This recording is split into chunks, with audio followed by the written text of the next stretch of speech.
વડોદરા જિલ્લામાં આવેલા ડભોઈ તાલુકાના ભીલાપુર ખાતે દેવ અને ઢાઢર નદીના તટ પર સ્વયંભૂ શિવલિંગ એટલે શ્રી સંગમેશ્વર મહાદેવ તીર્થસ્થાન.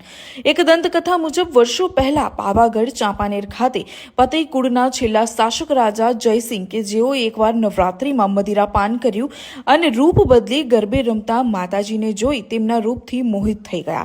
તેમણે માતાજીનો પાલવ પકડીને રાણી બનવા કહ્યું. માએ ઘણું સમજાવ્યું પણ રાજા માન્યા નહીં. કોપાયમાન થઈ માતાજીએ પોતાનું અસલ સ્વરૂપ ધારણ કરી રાજાને શ્રાપ આપ્યો કે આવતા 6 મહિનામાં તારું સામ્રાજ્ય નષ્ટ થઈ જશે અને ચર્મરોગથી પીડાઈશ.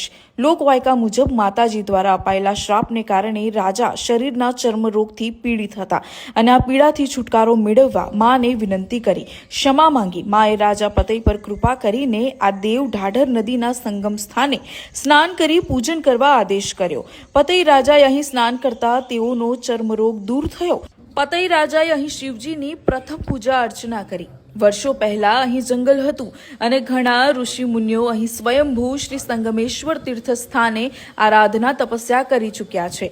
આ જગ્યા ખૂબ રહસ્યોથી ભરપૂર છે. અહીંના લોકોનું માનવું છે કે કોઈ પણ અભિમાની વ્યક્તિ જો સંગમેશ્વર મહાદેવના દર્શન કરે તો મહાદેવ તેનું અભિમાન થોડાક જ દિવસોમાં તોડી નાખે છે. હર હર મહાદેવ.